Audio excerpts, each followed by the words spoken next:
초등학교 6학년 도덕 시간. 어떠한 일을 하셨길래, 어떠한 생각으로 사셨길래 이렇게 교과서에 헌신과 봉사의 삶이란 주제로 한경직 목사에 관해 수업 중이다. 한경직 목사님의 철학이 초등학교 6학년 도덕 교과서에는 평생 타인을 위해 살아온 한경직 목사의 선행이 담겨져 있다. 템플턴상을 타셨대요. 혹시 누가 템플턴상에 대해서 알고 있는 사람 있니? 그 목회 활동을, 그러니까 그런 그 목회 활동을 하시는 분들 중에서 정말로 이분은 정말 진정한 종교인이구나, 이렇게 인정을 하는 세계적으로 종교계의 노벨상이라고 불리우는 템플턴상을 수상한 한경직 목사. 20세기 한국 교회를 이끌어온 그를 오늘의 우리는 어떻게 기억하고 있을까? 한국교회 대표적인 목회자들이 다 정확하게 표현을 하셨죠. 한두 마디로 20세기의 성자다. 그 한경직 목사님 훌륭함을 전 뭐로 받는가 하면 그냥 간단해요. 그분 예수 잘 믿은 분이었어요. 진실로 하나님을 두려워한 사람이고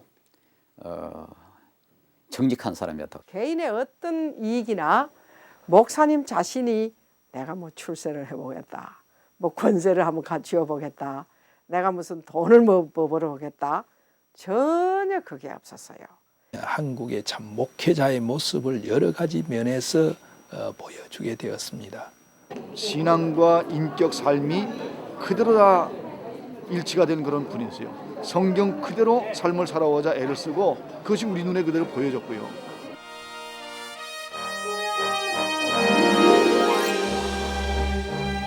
(1902년) 세상에 태어나 지난 2000년 하나님 나라로 돌아가기까지 그는 이 세상에서 어떤 삶을 살아왔는가? 그리고 21세기를 살아가는 우리에게 그가 남기고 떠난 것은 무엇일까?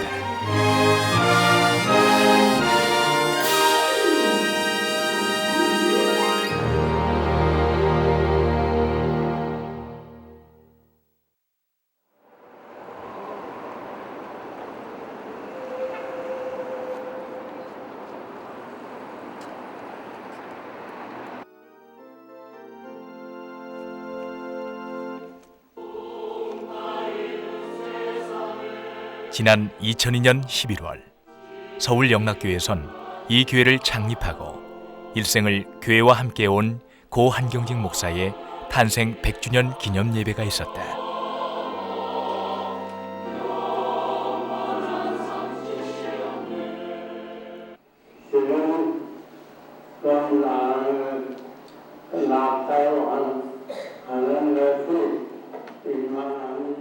이 예배에서는 98년의 생을 마감하고 지난 2000년 하나님 곁으로 돌아간 고 한경직 목사의 살아생전 모습이 공개됐다.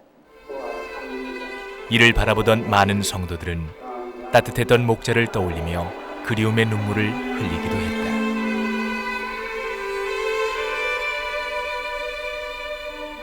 (100년) 전 하나님의 뜻으로 이 땅에 태어나 많은 일들을 통해 하나님의 섭리를 보여주고 지난 2000년 4월 다시 하나님의 곁으로 돌아간 목회자.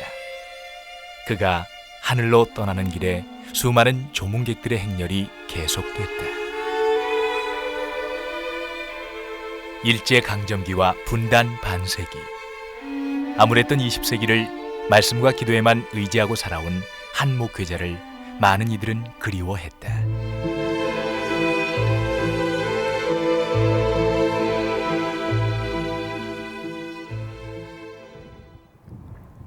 인천 앞바다가 한눈에 내려다 보이는 인천시 중구 송악동.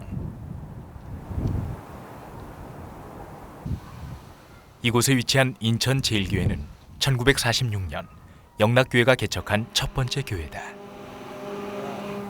인천은 기독교 역사에 있어 매우 중요한 의미를 지니고 있다. 한국 땅에 처음 복음이 전해진 것은 1884년. 알렌 선교사가 인천 제물포항으로 들어온 데 이어 이듬해 아펜젤러와 언더우드 선교사 역시 인천으로 복음을 들고 왔다. 이를 기점으로 많은 선교사들이 한국을 찾아오면서 한국 땅에는 복음의 씨앗이 움트기 시작했다.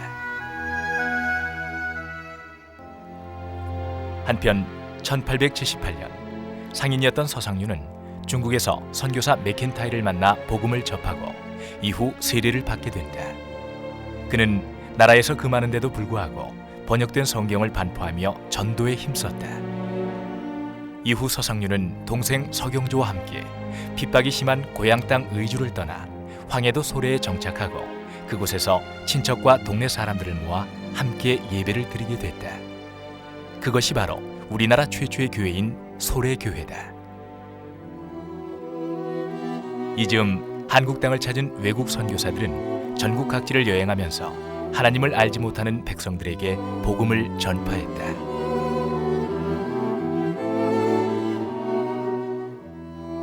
(1887년) 선교사 아펜젤러는 평안도 지역으로 선교여행을 떠나 평양을 시찰하고 그곳에 처음 복음을 전했다. 이듬해 언더우드가 평양을 방문하면서부터 평양에는 본격적으로 복음이 전파되기 시작했다. 개화된 도시였던 평양은 한국의 소돔이라 불리울 정도로 복음 전파가 필요한 곳이었다. 훗날 평양신학교의 초대 교장을 지낸 사무엘 마펜 목사 역시 처음 평양을 찾았을 때 많은 고통을 겪었다고 한다. Pyongyang was a very wicked city. Tiger hunters and kisang and stone throwers. And they kept throwing him out of the city. In 1 year, they threw my father out of Pyongyang 6 times. They just threw him out and they stoned him in the street. But he kept coming back. 많은 어려움 속에서도 한국 땅의 복음은 싹이 트고 서서히 자라기 시작했다. 언더우드와 사무엘 마펫 같은 외국 선교사들과 함께 이기붕, 길선주, 서경조 등 한국의 제1세대 목회자들이 연합하여 함께 선교 활동에 나섰기 때문이다. 1895년 원산에서 전도 활동을 하다가 평양으로 돌아가던 마펫 선교사는 길을 잃고 어느 마을에서 하룻밤을 지내게 된다. 평양으로부터 북쪽으로 40km 떨어진 이 마을은 훗날 한경직 목사가 태어난 자장리였다. My father was the first Westerner, the first white man, because my father had founded the church in Chajak not long, about 7, 8, or 9 years before Dr. Han was born. And my father insisted on having a school with any church that he started. And the first school that Dr. Han attended was one that my father started.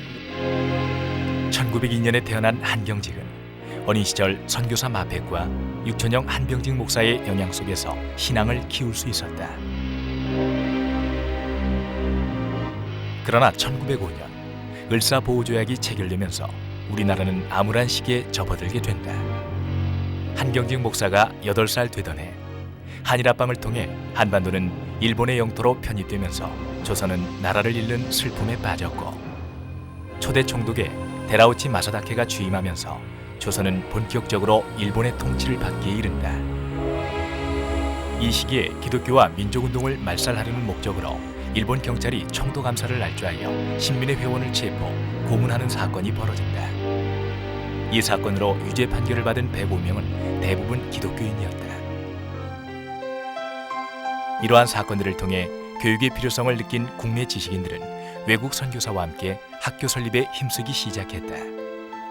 한경직 목사 역시 마펫 선교사가 설립한 진광소학교를 졸업했고 이후 기독교 교육학자이자 애국자인 조만식과 이승훈이 세운 오산학교로 진학해 가르침을 받게 된다.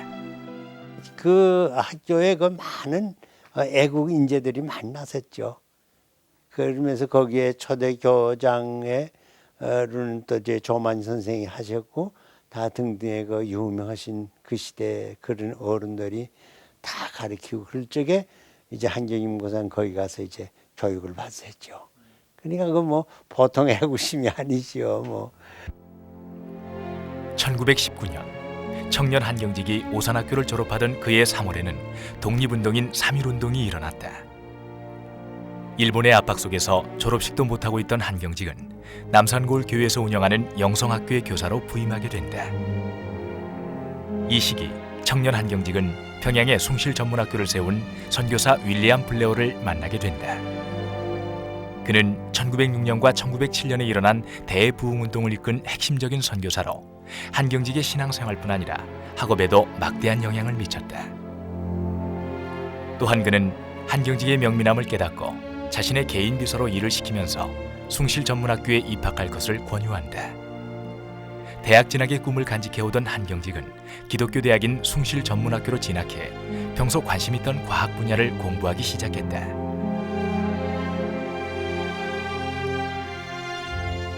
3.1운동 이후 문화정치라는 허울 속에서 일본의 억압이 계속되던 1920년대.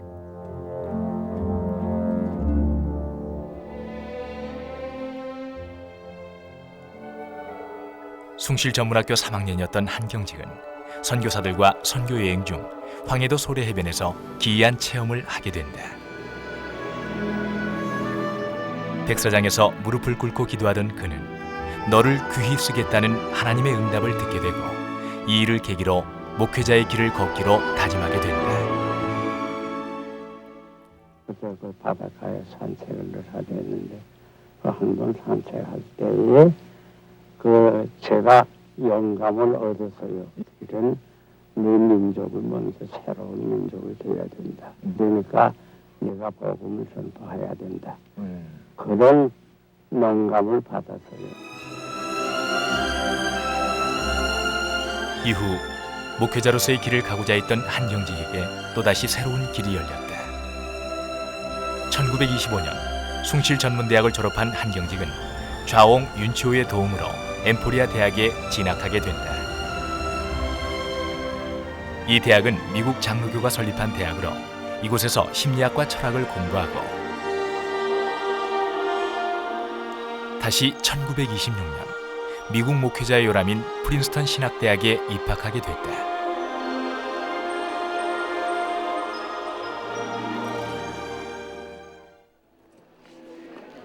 (2002년 10월 31일) 장로의 신학대학교에선 한경직 목사의 탄생 100주년을 기념하는 국제학술대회가 열렸다. 한경직 목사, 내일을 위한 20세기의 목회자라는 주제로 많은 학자들이 함께했다.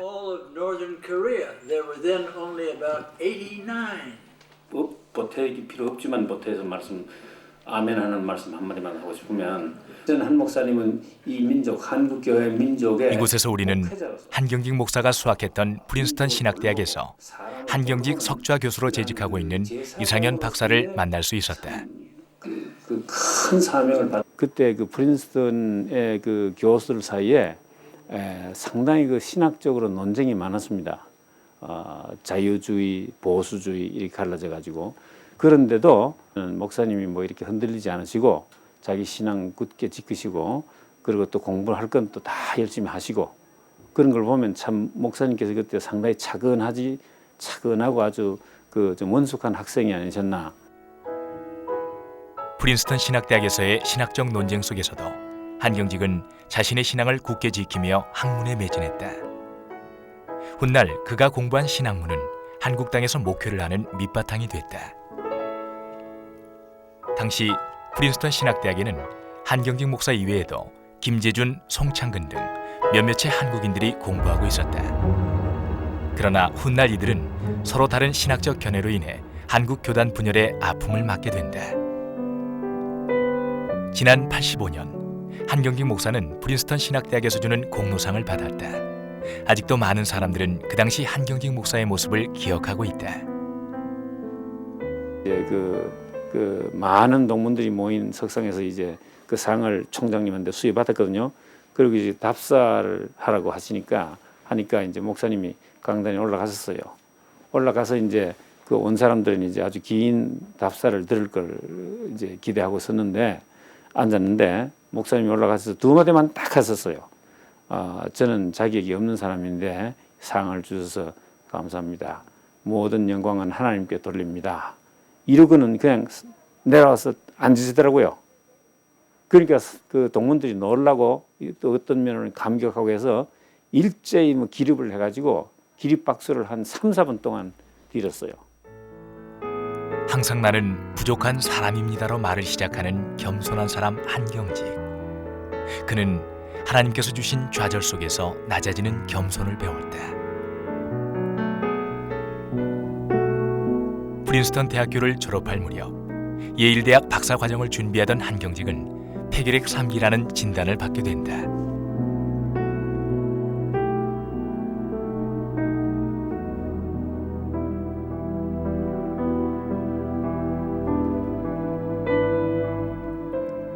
당시 폐결핵이란 병은 절망에 가까운 시련이었다.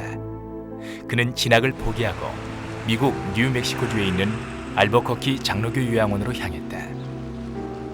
그곳에서 치료를 받으며 그는 간절한 소원 기도를 드렸다고 한다. 내가 이제 본국에 돌아가서 그래서 하나님께서 내 이 건강에 10년만 더 연장해 주시면은 그래서 내가 하나님 말씀 배운 거 다 그렇게 다 전하면서 내가 그래서 생명은 하나님께 맡기겠습니까? 그렇게 눈물 흘리면서 많이 기도했었대요.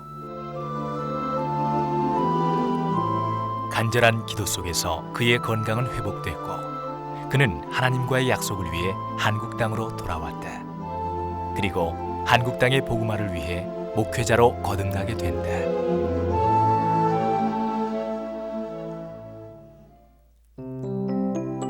(1932년) 귀국해서 신의주로 돌아온 한경직이 처음부터 목회자의 길을 걸은 것은 아니었다. 지식인에게 가해지는 일본인들의 감시로 무엇 하나 자유로울 수 없었던 그는 잠시 숭인상업학교에서 교편을 잡았다가 신의주 제2교회에서 목회를 시작하게 된다. 뭐 부모님들이 하여튼 교회에서 오시면 목사님 너무 설교 좋으셨다고 그저 그런 칭찬하는 것만 들었거든요. 그저 지식 있는 사람이나 무식한 사람이나 다 알아듣기 쉽게 설교를 이렇게 잘하신다고 아주 교인들도 좋아하시고 교회 전체가 뭐 다 좋아하셨지요. 일제강점기 암울했던 시대 상황 속에서 사람들은 교회로 몰려들었다. 그가 담임했던 신의주 제2교회도 예외는 아니었다. 성도들이 모여들면서 교회는 날로 부흥했지만 일본의 강압으로 한경직 목사는 신의주 제2교회를 떠날 수밖에 없었다. 1942년 결국 한경직 목사는 교회를 떠나 보린원으로 향했다. 그곳에서 한경직 목사는 가난한 이웃을 위해 봉사하는 삶을 살았다. 그는 늘 자신의 가족보다 어려운 이웃을 먼저 생각하는 희생의 목회자였다. 목사님의 그 가난한 사람들에 대한 열정은 대단하셨던 것 같습니다. 제가 뭐 좋은 옷이 있으면 지나가다가 뭐 그 불우한 사람한테 그냥 벗어 주시기도 하시고 이런 식으로 그것이 곧 목사님의 삶의 자세였고 그것이 또 본인은 선교라고 그렇게 믿으셨고. 서울시 용산구 후암동에 위치해 있는 영락 보린원.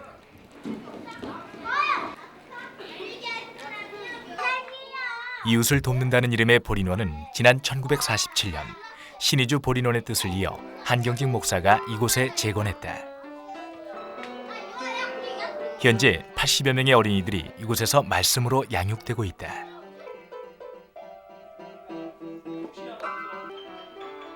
그 밖에도 한경직 목사는 전쟁을 전후해 노인들을 돌보기 위해 영락 경로원을 세웠고 1994년에는 중증 장애인 시설인 애니아의 집을 개원하면서 많은 복지 사업들을 이루었다. 다각도로 선교 활동을 펼친 한경직 목사의 의지는 한국에서 복지 선교의 시작이 되어 다양한 분야의 선교 활동으로 이어지는 초석이 되고 있다. 아빠고 엄마고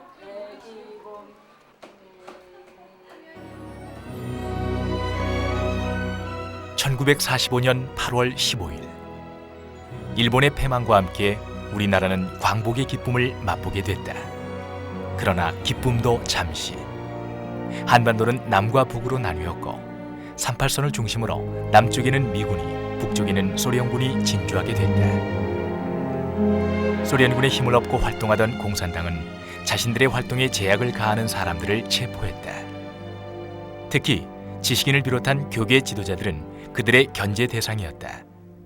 때문에 한경직 목사는 생명의 위협을 느꼈다. 예, 한 목사와 윤하경 목사를 갖다가 이제는 어떻게 처리해야 되겠다 하는 말이 이제 돌게 되었거든요. 김치선 청년이 그 두 분을 모시고서 윤하경 목사님 또 한경직 목사님 두 분을 모시고서 38선을 넘어서 이남으로 오셨다고요. 그것이 10월 중인데 어느 날이라. 한경직 목사와 일행은 위험을 무릅쓰고 38선을 넘어 남하를 감행했다. 서울에 도착한 일행은 시대적인 위기 상황 속에서 교회 설립의 절대적인 필요성을 통감하고 1945년 12월 2일 북한을 탈출한 성도 27명과 함께 천리교 경성분소 건물에서 배단위 전도교회로 첫 예배를 드렸다. 경제적, 정치적으로 안정되지 못한 이 시기에 배단위 전도교회의 교인은 폭발적으로 증가했다.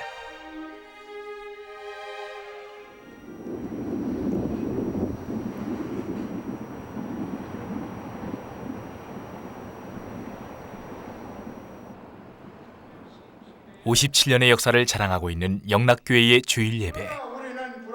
북에서 내려온 성도 27명으로 시작한 영락교회는 지금 세계적인 규모의 교회로 인정받고 있다.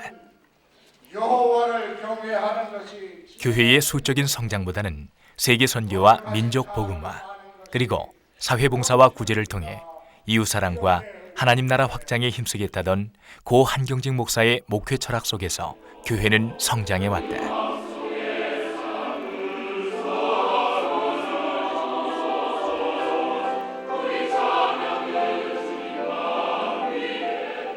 십자가를 지고 골고다 언덕을 오른 예수 그리스도를 닮기 위해 그는 고난의 길도 마다하지 않았다. 사람에게 희생하고 봉사하는 것이 하나님을 섬기는 방법이라며 스스로를 낮춰 모든 사람을 섬겼던 목회자. 온화한 미소와 인자한 모습을 지금 이곳에서 더 이상 볼 수 없지만 그의 신앙은 오늘을 사는 우리에게 오래도록 기억되고 있다.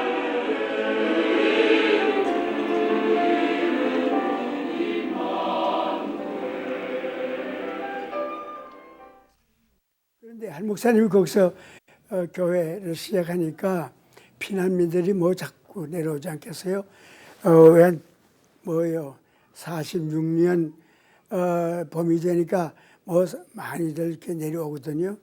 그러니까 그다음에 한 목사님 할 수 없이 그 근방에 지금 중앙극장이 있는데 중앙극장 그 자리에다가 저희 천막을 쳤어요. 대규모의 피난민들로 인해 교회는 공간적인 한계를 느끼게 됐다. 그런데 어느 주일날 바람이 많이 불고 비가 많이 왔어요. 그래서 예배 보는 중인데 그 천막이 내려앉았어요. 그래서 많은 성도들이 막 뭐 젖고 그래서 그때부터 많은 성도들이 야 이래서는 안 되겠다. 그리고 저희 아버님도 이래서는 안 되겠다. 꼭 예배당을 지어야 되겠다. 그래가지고 그때부터 예배당 짓기를 다 결정하고. 가난했지만 성도들은 성전 건축을 위해 기꺼이 주머니를 털어 헌금했다. 열성적인 교인들은 팔을 걷어붙이고 벽돌을 날라가며 교회 짓기에 힘썼다. 1949년 기공 예배를 시작으로 이듬해 6월에는 아름다운 성전에서 입당 예배를 드렸다. 그러나 그로부터 채 한 달도 지나지 않아 민족의 비극은 시작됐다.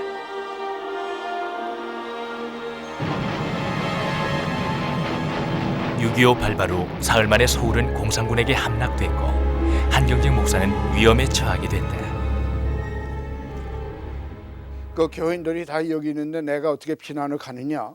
그래서 피난을 안 가시고 본당에서 기도를 하고 계셨는데 그 우리 아버님을 특별히 사랑하시는 청년들이 그때 몇 분 계셨어요. 지금은 다 세상 떠나셨지만 하여튼 그분들이 아니 목사님 이러면 안 됩니다. 우리 내려가야죠. 그러니까 또 말이 들리기를 이북에서 저 한경직 목사를 꼭 잡아라. 그런 말이 나왔다 그래요. 폭격은 점점 심해져 가면서 남으로 향하는 피난 행렬이 시작됐다. 영락교회 식구들도 뿔뿔이 흩어져 피난길에 올랐다.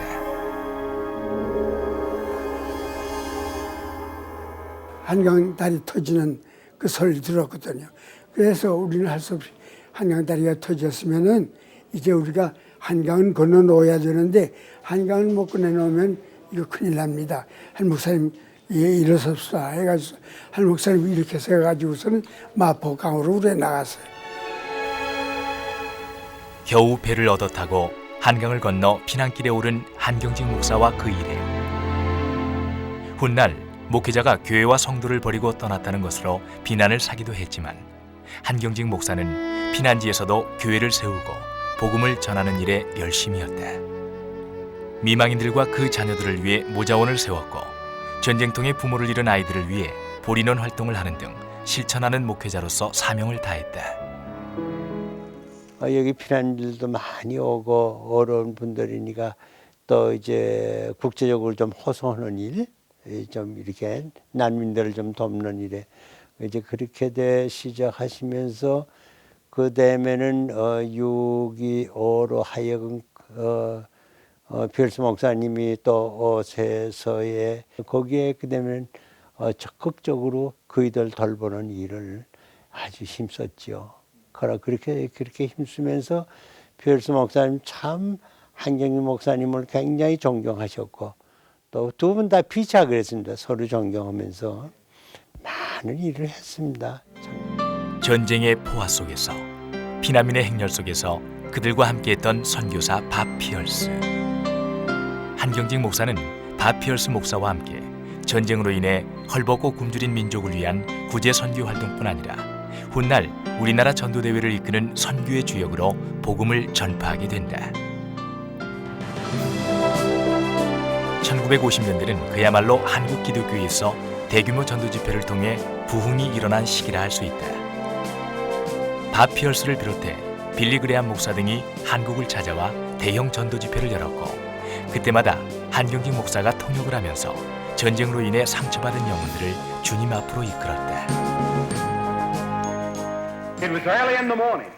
이른 아침이 올시다. The war was going on. 전쟁 하던 때입니다. I was in uniform. 저는 그때 군복을 입고 왔대요. And I came in.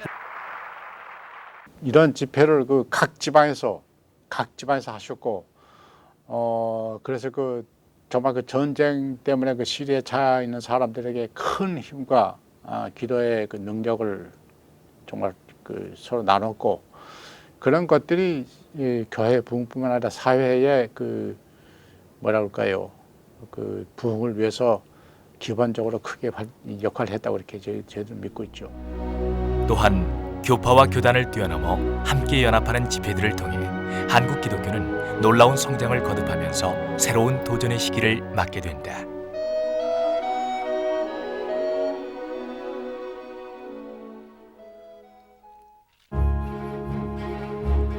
민족의 고비마다 신앙의 지도자로 한국교회를 이끌어온 한경직 목사. 그러나 그 역시도 허물이 있는 인간임을 고백하는 하나의 사건이 있었다.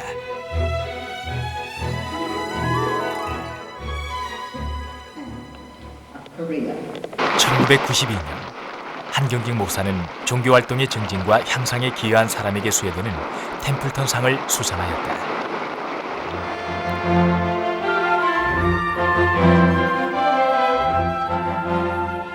존 템플턴에 의해 창설된 이 상의 수상자로는 마더 테레사 수녀와 무신론주의인 러시아의 종교를 개척한 망명작가 솔제니친, 미국의 복음주의자 빌리 그레암 등이 있다.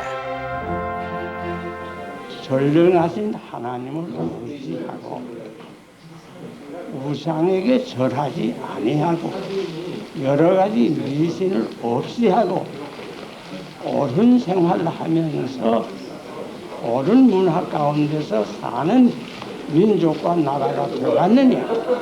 그렇지 않고 전에처럼 그냥 미신 가운데서 우리 민족이 살겠느냐?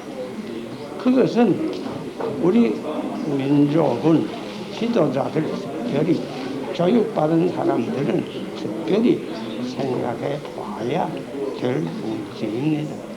한경직 목사의 템플턴상 수상으로 격동기 한국의 역사 속에서 복음 전파를 위해 노력한 그의 공로는 널리 인정받게 됐다. 세계의 많은 사람들은 한경직 목사를 주목하고 있었다. 그러나 그는 수상 후 한국에서 열린 축하 행사 자리에서 감사의 인사 대신 아무도 예상치 못했던 놀라운 고백을 한다. 우선 저는 하나님 앞에서 여러분 앞에서 죄인이라고 하는 것보다 저는 죄를 많이 지었어요. 신사참배도 한 사람이었어요. 그런데 하나님께서 어떻게 이런 자리에 두시는지 알 수가 없습니다. 그래서 먼저 그저 제가 하나님 앞에 감사드리는 것은 또 간증이라고 할 수 있는 것은 하나님은 자비하신 하나님, 하나님은 긍휼이 많으신 하나님, 하나님은 죄인을 사랑해 주시고 축복해 주시는 하나님이시다 하는 것을 먼저 여러분 앞에 고백할 수밖에 없습니다. 신사참배에 대한 그의 고백은 50년 전으로 거슬러 올라가야 한다. 1931년 만주사변 이후 대륙 침략을 뒷받침할 사상 통일을 위해 식민지인 조선과 대만에 신사참배를 강요하기에 이른다. 신사참배는 한마디로 일제가 국가적으로 그 신사라고 하는 걸 세워서 국민 정신을 통일시키기 위한 그런 정신적 유도체로 만들었다고 말할 수 있습니다. 그걸 일제가 명치유신 이후에 국가적인 정신적 통일체로서 그걸 만들었습니다. 그렇기 때문에 그들 말로는 이건 국가의식이지 그건 종교의식이 아니다라고 했지만은 그러나 그 안에 숭배 대상이라든지 또는 절차 같은 것을 보면 이건 하나의 종교지 그 단순히 국가의식으로 볼 수 없다는 것이 기독교의 견해였고 그동안 신사참배를 해오지 않았던 기독교 학교에까지 신사참배를 명시화한 것에 이어 한경직 목사를 비롯한 많은 목회자들에게도 신사참배를 강요했다. 그러나 한경직 목사는 다른 신을 섬기지 말라는 성경 말씀을 따라 신사참배를 거부했다. 결국 그는 투옥당했고 얼마 후 다시 풀려나게 됐다. 그 풀려져서 딱 교회를 나왔대요. 나오니까 내가 왜 나왔느냐고. 딱 교회 나오니까 교인들이 전부 다 목사님을 반갑게 맞이했다는 거예요. 그래서 목사님 왜 그러냐 그러니까 내가 어떻게 해서 나왔냐 그러니까 이미 교인들이 다 목사님 내달라고 교회가 결정을 하고 전 교인이 다 가서 신사참배를 했다는 겁니다. 그래서 목사님이 너무 크게 마음이 부담이 됐다. 그래서 어느 목사가 신사참배 하기를 찬성하겠어요. 그런데 교인들이 이미 다 했는 걸 그걸 뭐이라고 하겠습니까? 교인들은 다 지옥 가고 나만 천당 가갔다고 말할 수 있겠습니까? 그것이 나한테는 유혹이었지요. 1938년 9월 조선 야수교 장로회 총회에서 제27회 총회장인 홍택기 목사는 신사참배를 결의한다. 일본의 감시 속에서 치러진 이날 총회에는 100명 이상의 형사들이 참석해 그들의 감시 속에서 그들이 짜놓은 각본에 의해 신사참배를 결의하게 된 것이다. 장로회 총회는 신사참배는 종교적 의식이 아닌 애국적 국가의식이란 다음과 같은 결의를 통해 교회에서도 신사참배를 하기에 이른다.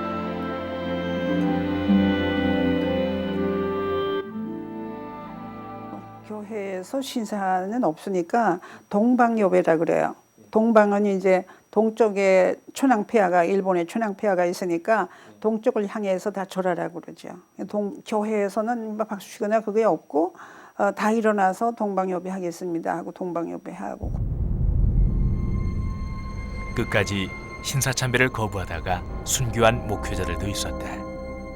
그러나 많은 기독교인들은 일본의 강압에 밀려 신사참배를 하는 슬픔을 겪었다. 한경직 목사는 50년도 더 지난 가슴속 이야기를 온 세상 사람들 앞에 그리고 하나님 앞에 고하고 용서를 구하고 있었다. 분명 비난을 받아야 할 일이었지만 그의 이런 고백은 사람들에게 또 다른 시각으로 비추어지고 있다.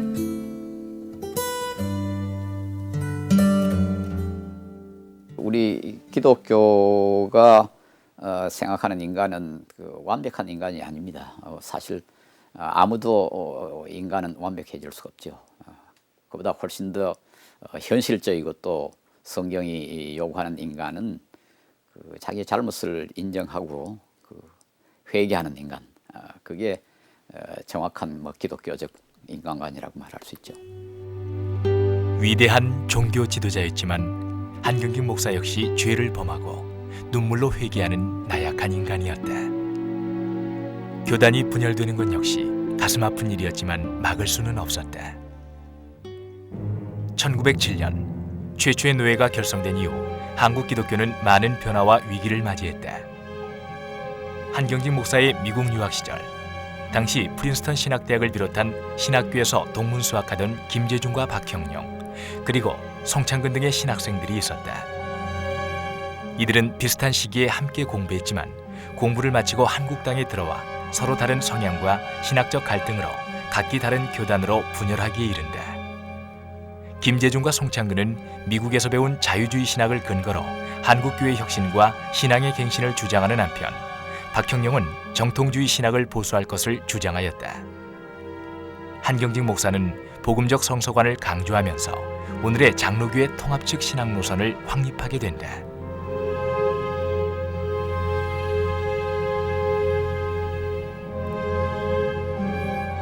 결국 1950년대의 한국의 장로교는 장로교의 대표적 1세대 지도자들에 의해 분열하기에 이른다.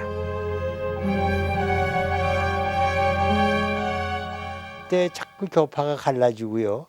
할 적에 한경직 목사님은 언제나 보수적으로 하나님 말씀 중심에서 우리가 갈리면 안 된다. 하나로 이제 이렇게 갈리지 말고 하나의 힘을 가지고 많은 선교를 하자. 한국의 장로교는 교단이 분열되면서 시각이 달랐지만 한경직 목사는 이러한 상황 속에서도 서로 다른 교단들을 이해하고 화합하는 데 노력을 기울였다. 이게 좀 한국 교회의 큰 흐름이 이렇게 갈라놓은 것이지 그분들이 가른 건 아니고, 그럼에도 불구하고 난 참 훌륭한 분이라고 봐진 것은 우리나라에 이렇게 교단이 전부 갈라지고 대립을 하고 이러고 내려오다가 이게 1984년에 선교 100주년 기념 사업 때 한경직 목사가 nem사로 나왔는데 그때 20개 교단하고 25개 기독교 단체가 모아서 100주년 기념 사업회를 만들었단 말이에요. 그때 1984년 선교 100주년 기념 예배. 우리 민족의 영적 구원을 완성하십시다. 이것이 또한 애국의 길입니다. 한경직 목사는 교단과 교파를 뛰어넘어 온전한 그리스도인의 마음으로 화합하려는 노력에 일조하는 진정한 지도자의 모습을 보였다. 그러나 그는 한때 한국 근대사의 흐름 속에서 현실과 타협했다는 날카로운 지적의 대상이 되기도 했다. 7, 80년대 군부 집권하에서 독재 정권 세력과 함께한 그의 행보 때문이었다. 60년대 한일 국교 정상화에 있어 한경직 목사는 앞장서서 반대 의지를 표명했다. 그러나 그 이후로는 어떤 정치적인 문제에도 자신의 뜻을 드러내지 않았다. 한일 국교 정상화 때는 그렇게 앞장서서 우리를 역사 속에서 우리 교회의 갈 길, 민족의 갈 길을 이끌어 주신 분이 아주 어려웠던 그 7, 80년대에 우리하고는 다른 길을, 어쩌면 그 유신을 묵시적으로 또는 행동적으로 인정하고 일부 정치적 권력과 결탁하는 보수적인 세력은 한경직 목사님의 그런 태도에 힘을 입어가지고 민주화 역사 속에서의 반역사적인 기능을 하게 되는 불행이 생겼다고 봐지는 겁니다. 군사 독재 정권 당시 많은 사람들은 그가 예언자적인 모습으로 비판의 소리를 높여주길 기대했다. 그러나 한경직 목사는 그렇지 못했다. 오히려 유신헌법 개정을 반대하는 성도들에게 지적을 가하기도 했다.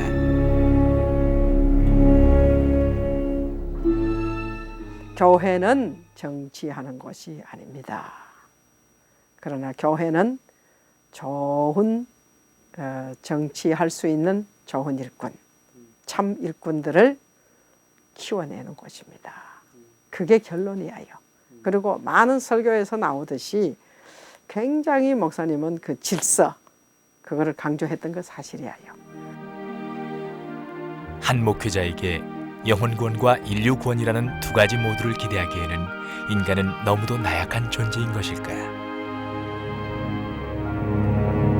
1980년대 신군부가 들어서면서 한경직 목사는 오히려 국가 대통령을 위한 조찬 기도회에 참석하는 등 기대와는 다른 모습을 보였다. 역사 속에서 정의로운 투쟁의 대열에 좀 같이 서주셨으면 얼마나 좋았을까.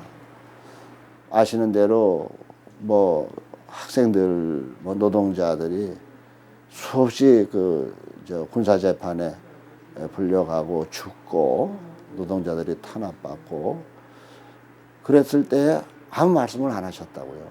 그리고 우리가 그걸 증언하고 우리들이 또 감옥 들어갈 때 우리들에 대해서도 아무 말씀도 안 하셨다고. 침묵으로 일관했던 한경직 목사. 민중의 고통을 함께하기보다는 외면의 버림으로 비판을 받을 수밖에 없었던 그 역시 나약한 인간이었던 것일까?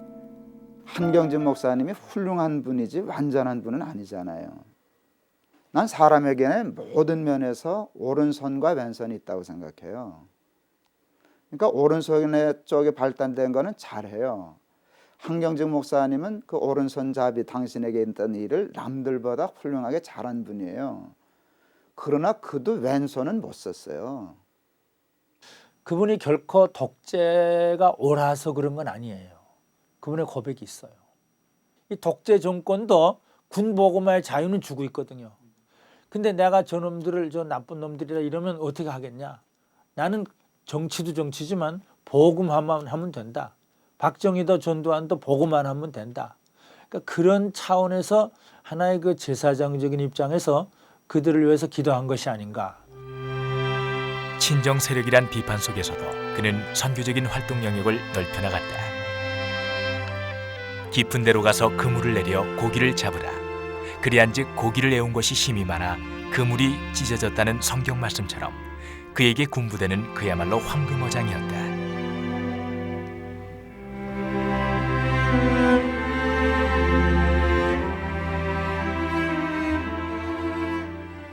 그때 당시에 군인이 뭐 60만이라고 했으니까니 60만을 전부 복음화한다는 목적 하에서 여기 교회 최창근 장로라든가 그런 분들도 늘 따라다니면서 이제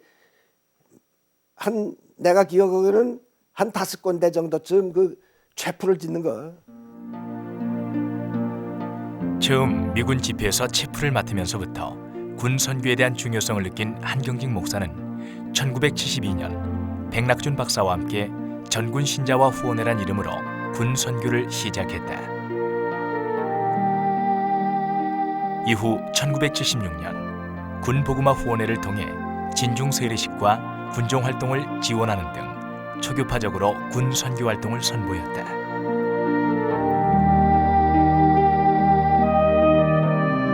또한 한경직 목사는 군 선교뿐 아니라 학원 선교에도 열심히 했다. 그가 설립한 학교는 기독교의 정신을 이어 오늘까지 후학들을 키우는 중요한 선교적 기지의 역할을 감당하고 있다.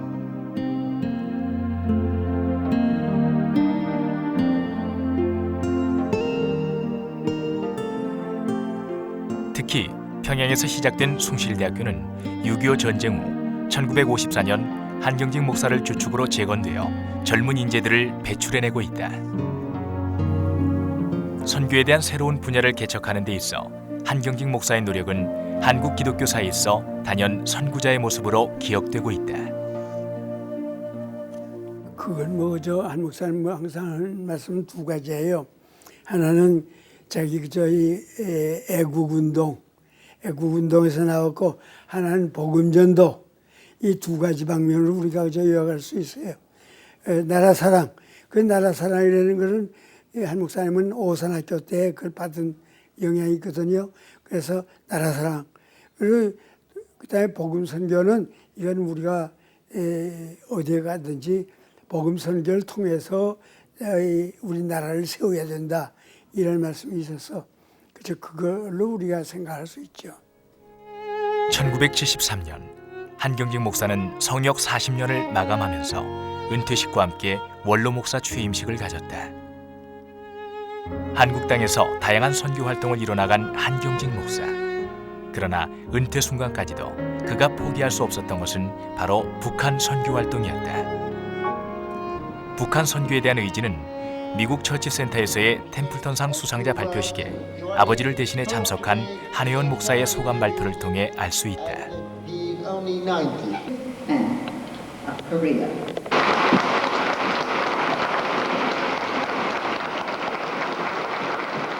Asked me to convey to Sir John Templeton and the selection committee his humble appreciation for this great honor.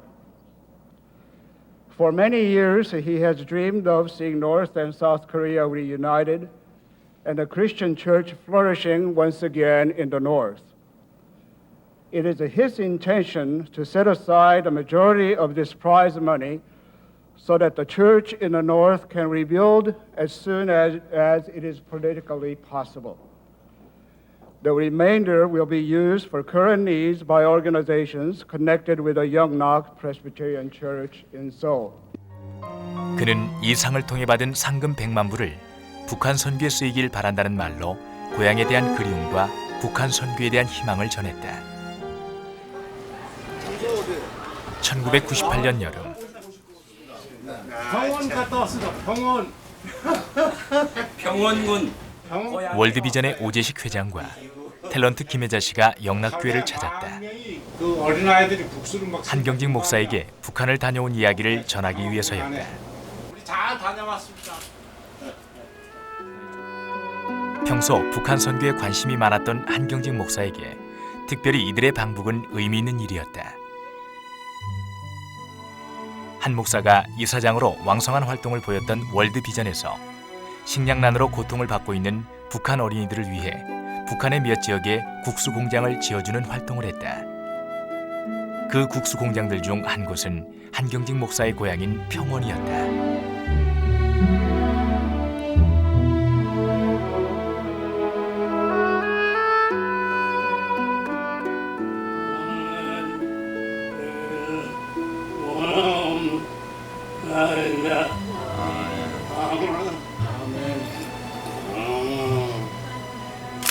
북녘 고향 땅에 교회를 지어 예배드리는 것이 생의 마지막 소원이라는 한경직 목사의 기도는 언어이기 전에 간절함이었다.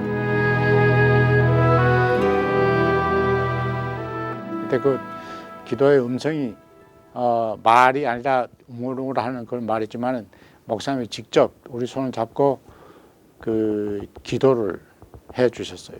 그것이 이제 가장 인상 깊게 남는데요. 그러니까 목사님 마음속에 언어 장애를 가지고 있었습니다만 다 들으시고 끝까지 그 북한 그 우리 동포들을 돕는 문제에 대해서 큰 열정을 가지시고 격려해 주시고 그러셨다고 하는 걸 저희들이 믿고 있습니다.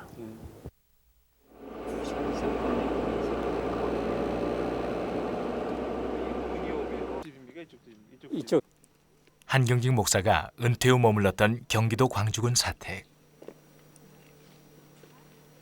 남한산성 입구에서 10km가량 가파른 언덕길을 올라가면 마주하게 되는 자그마한 단층 벽돌집. 한경직 목사가 영락교회를 은퇴하고 근 25년간 생활했던 곳이다. 그가 유난히 아꼈다던 나라 사랑이라고 쓰인 돌에서 그의 애국심이 느껴졌다. 야, 좋네요. 이게 조용하고. 교회랑 굉장히 먼데 여기 오셨어요? 예. 원로 목사님은 은퇴하시면 예. 교회 가까이를 안 해서 멀리 가셔야 된다고. 그 주창을 했어요. 아, 특별히 이유가 있습니까, 그게? 저 은퇴하신 목사가 교회 간섭하면 안 되잖아요. 아, 그래서요. 예. 그 뭐 교인장 자꾸 원로 목사님한테만 담임 목사한테 가까이 해야 될 텐데. 예. 그 목사님은 그걸 거절합니다. 예. 그게 멀리 떨어져요. 예. 은퇴 후 교회 가까이에 살면 교회에 누가 된다는 생각에 멀리 떠나온 원로 목사 한경지.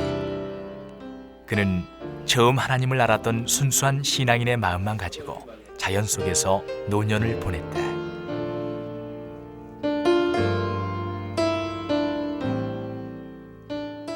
옛날에 뭐 낯짝하고 볼품 없죠. 저렇게 벽돌도 없었어요. 안 했어요. 그러던 건데 그 와서 목사님 사실은 너무 추워 보이고 이렇게 온돌방이고 하니까 너무 돼서 그 목사님이 고치가 때문에 안 돼. 그 교회 돈은 안 돼. 그래서 못 고치게 해서 못 고치다가 어느 한때 미국에 출타하시게 됐어요. 미국 가서서 아마 한 일주일 이상 있을 적에 그때 와서 전참 다 고쳤죠. 크고 화려하고 아름다운 것보다 작고 소박한 것에 더 감사했던 목회자. 자연 속에 어우러진 이 작고 소박한 건물은 그의 소박한 품성을 닮았다.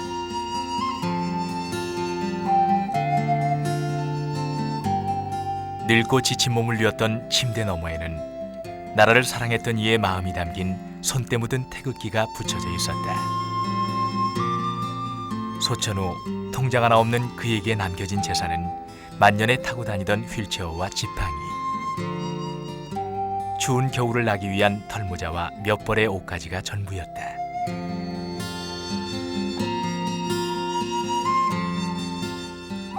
그는 재물의 넉넉함 대신 자연을 닮은 마음의 풍요로움을 찾았다.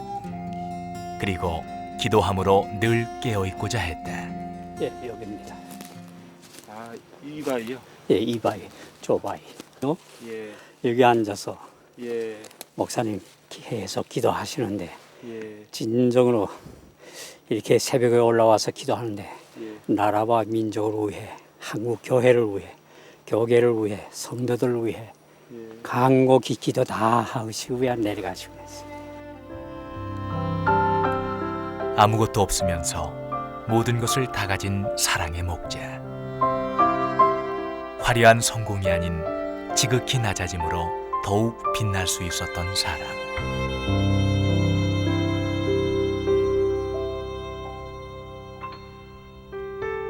청빈과 겸손, 온유와 정직, 그리고 섬김과 사랑. 한경직 목사를 이야기할 말들은 너무도 많다. 그러나 그 말들 이전에 우리가 그를 기억해야 하는 것은 그가 온전히 그리스도를 닮기 위해 노력했다는 단 하나의 사실이다. 내가 한 목사님에 대해서 다른 거는 그냥 죽자고 노력하면 흉내는 낼 수 있다. 교회 행정이라든지 혹시 설교라도 그냥 죽으라고 하면 뭐 어느 정도 흉내는 내지 않겠냐. 근데 이게 도무지 흉내도 못 낼 게 있어 그러시더라고요. 임택신 목사님. 목사님 그게 뭔데요? 그랬더니 그 겸손은 도무지 흉내도 낼 수가 없어. 아이들 다 맞이해요. 다 인사를 해요. 다 눈으로라도 인사를 하면 아이들의 머릿속에도 우리 목사님이라는 그 인상이 얼마나 깊이 갔겠나. 이게 교육적으로 얼마나 강한 영향을 줬겠나.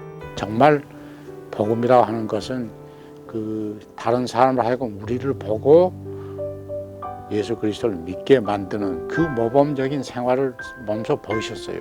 그 목회자가 가지는 근본적인 그 자세, 그것은 한 목사님한테 배워야 된다고 생각합니다. 그분이 늘 예수 그리스도를 그분의 먼저 앞에 두려고 했던 철저한 어떤 신앙의 어떤 결단이 있었고, 목사들은 가난하게 살아야 된다.